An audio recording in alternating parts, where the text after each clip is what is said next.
दोस्तों, अगर आप भी हार्दिक पांड्या और सूर्य कुमार यादव को शानदार खिलाड़ी मानते हैं तो वीडियो को लाइक जरूर कीजिएगा। दोस्तों, अंतिम गेंद पर चाहिए थे 6 रन। अल्जरी जोसेफ के सामने थे सूर्य कुमार यादव। फिर हुआ ऐसा चमत्कार, पूरी दुनिया हो गई सूर्य के कदमों में झुकने को मजबूर। तो आखिरकार कैसे हार्दिक और सूर्य ने हारे हुए मुकाबले में कराई टीम इंडिया की वापसी? क्या कुछ हुआ अंतिम गेंद तक चले ऐतिहासिक महामुकाबले में, जिसमें चौके छक्कों की बारिश ने पूरे क्रिकेट जगत को सदमे में ला दिया। रोंगटे खड़े कर देने वाले इस महामुकाबले की पूरी हाईलाइट का वीडियो हम आपको दिखाएंगे, लेकिन उससे पहले आपको क्या लगता है कि सूर्य और हार्दिक में कौन सबसे बेहतरीन बल्लेबाज है? नीचे कमेंट करके जरूर बताएं। दोस्तों, वर्ल्ड टेस्ट चैंपियनशिप के बाद विश्व कप की तरफ बढ़ चली टीम इंडिया के सामने कैरिबियाई धरती पर जब पहले T20 मुकाबले में वेस्टइंडीज की टीम आई, तब एक ऐसा घमासान हुआ जिसने पूरे क्रिकेट जगत को हिलाकर रख दिया था। इस महामुकाबले में जब सिक्का उछला तो किस्मत चमकी थी हार्दिक पांड्या की। उन्होंने टॉस जीतकर मेजबानों को पहले बल्लेबाजी करने का न्योता दिया।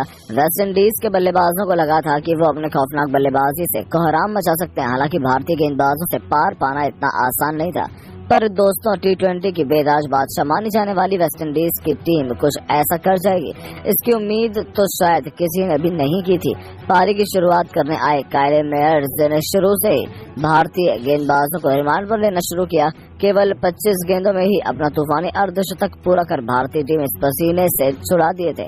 हालांकि राहत की बात यह थी कि दूसरी तरफ मोहम्मद सिराज की आंधी ने वेस्टइंडीज के टॉप ऑर्डर में तहस नहस मचा दिया था। सिराज के साथ मिलकर वेस्टइंडीज की कमर तोड़ के बाद लगातार एक के बाद एक चटका विकेट वेस्टइंडीज का और कमर तोड़ दी भारत ने। समय तो ऐसा लग रहा था कि वो 120 रनों तक भी नहीं पहुंच पाएंगी, लेकिन उनके लिए मुश्किलों में घड़ी में संकट मोचन बने उनकी टीम के सबसे बड़े खिलाड़ी और कप्तान निकोलस पूरन द्वारा इस खिलाड़ी ने अपनी टीम को संभालने की जिम्मेदारी अपने कंधों पर उठाई और टीम इंडिया के गेंदबाजों की धज्जियां उड़ानी शुरू कर दी।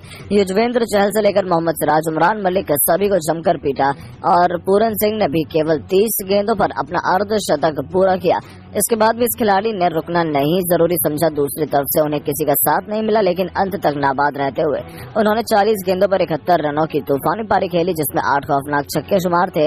इसके दम पर उन्होंने वेस्टइंडीज की पारी को 20 ओवरों में 186 रनों तक पहुंचा दिया था। जी हां दोस्तों, मुकाबले में बहुत आगे लग रही टीम इंडिया अचानक से पिछड़ चुकी थी। भारत के सर्वश्रेष्ठ विकेट मोहम्मद सिराज ने हासिल किए।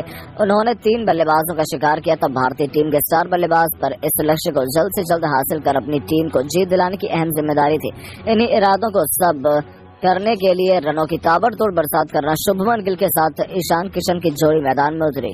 ये दोनों कमाल के फॉर्म में चल रहे हैं और पहले ओवर से ही इन्होंने इसका नजारा कोई दुनिया को दिखाना शुरू कर दिया।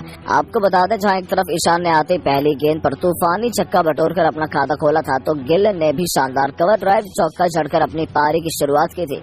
इन दोनों का बल्ला पावर प्ले में जमकर गरजा। ये ओवर का बखूबी फायदा उठाते हुए उन्होंने अपनी टीम को 62 रनों तक पहुंचा दिया था। जीत के नीचे बौछावर दी गई। ऐसा लगा था कि अब तो टीम इंडिया को कोई भी हरा नहीं सकता है, लेकिन फिर होता है वेस्टइंडीज की वापसी का शंखनाद। जी हां दोस्तों, जैसन होल्डर ने आते ही गेंद पर ईशान किशन को चलता कर भारतीय टीम को 2 करारे झटके दिए थे। गिल 32 रन बनाकर पवेलियन लौटा, तो वहीं ईशान किशन ने भी 35 रन का योगदान दिया था।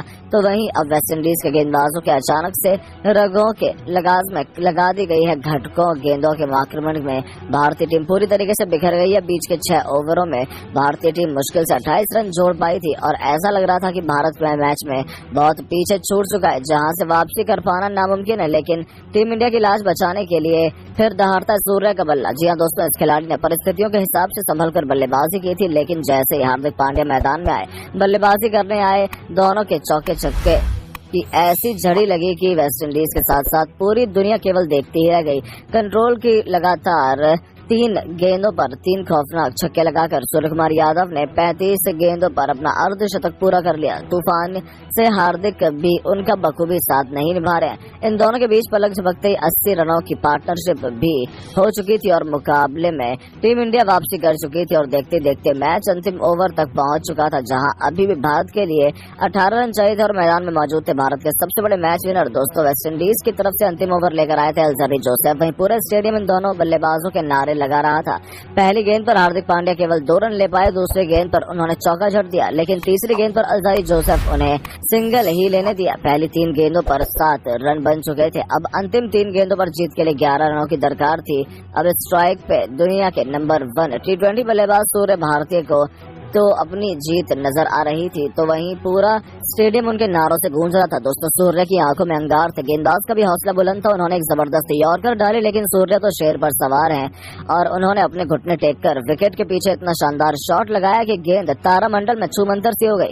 इस तूफानी छक्के की बदौलत मुकाबला अंतिम 2 गेंदों पर चला गया था, जहां भारत को जीत से 5 रन चाहिए थे, लेकिन बदकिस्मती से 5वीं गेंद डॉट बॉल हो जाती है। अब मैच पूरी तरह से फंस चुका था। अंतिम गेंद पर जीत के लिए एक बड़ा छक्का चाहिए था। इस बार भी गेंदबाज ने चालाकी दिखाते हुए सूर्या से उनके गेंद को बहुत दूर फेंका। सूर्या इसे पार पाना उनके बस की बात नहीं थी। इस खिलाड़ी आगे बढ़कर मैदान में कवर के ऊपर छक्के के लिए मारकर टीम इंडिया को आसानी से जीत दिला भी सकता है। हर तरफ केवल खुशियों का माहौल था, तो वहीं वेस्ट इंडीज अपनी आंखों पर भरोसा नहीं कर पा रही थी। उनके हाथ में से एक जीत हुआ मुकाबला ले गए। लेकिन दोस्तों, आपको क्या लगता है, सूर्य और हार्दिक में से किसे बनना चाहिए भारत का T20 कप्तान? हमें नीचे कमेंट करके जरूर बताएं और ऐसी शानदार खबरों के लिए चैनल को सब्सक्राइब जरूर करें। धन्यवाद।